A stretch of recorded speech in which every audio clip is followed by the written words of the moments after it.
Auksinė garbana. Gyvena kartą mergaitė ilgais, gelsvais, tarytum paauksuotais plaukais. Ją vadino auksinė garbana. Mergaitė gyveno su mama gražiame namelėje, pamiškėje. Vieną dieną ji tarė mamai: "Eisiu pasivaikščioti, priskinsiu tau gražių gėlių." "Kaip nori, auksinė garbana, bet būk atsargi, neik toli, gali paklysti."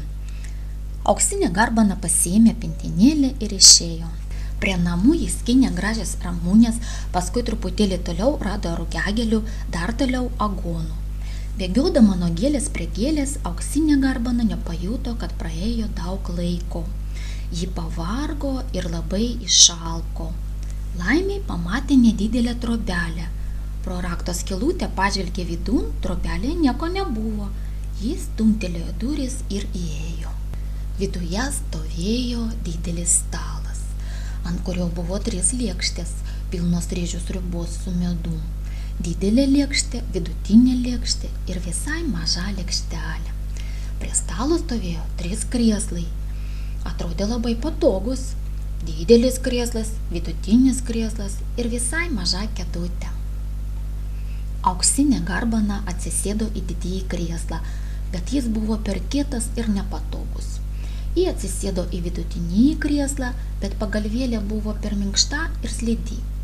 Tada ji atsisėdo į mažąją kėdutę, bet buvo per sunki, mažosios kėdutės kojos lūžo ir ji išvirto ant grindų. Tada mergaitė panoro paragauti sriubos.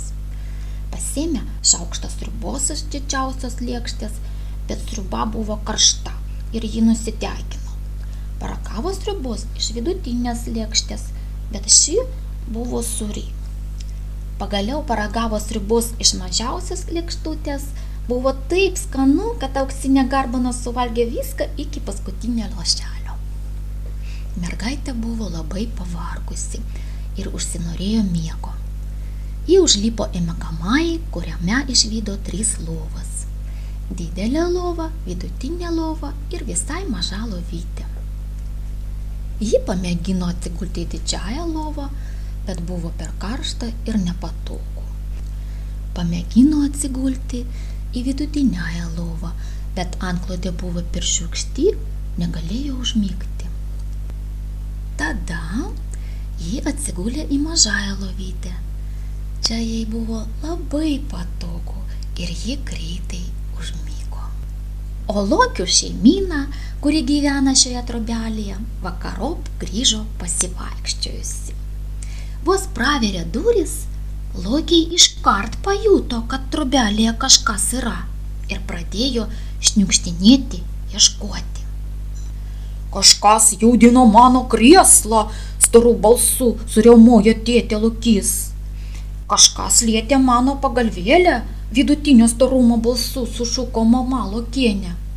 "Žiūrėkite, kažkas sulaužė mano kėdutę", plonyčio balselio tarė verkdamas mažasis lokiukas. Paskui jie priėjo prie stalo. "Kažkas aplaižė mano šaukštą", storu balsu suniurnėjo tėtė Lokys.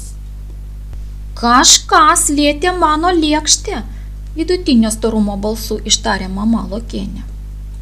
"Žiūrėkite, kažkas suvalgė visą mano sriubą. Aš likau be vakarienės", plonyčio balselio tarė verkdamas mažasis lokiukas.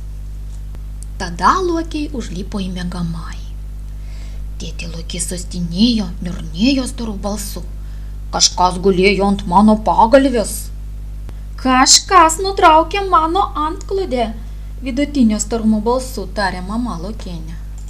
"Žiūrėkite, žiūrėkite, mano lovoje miega kažkokia mergaitė", plonyčio balselio sušuko mažasis lokiukas.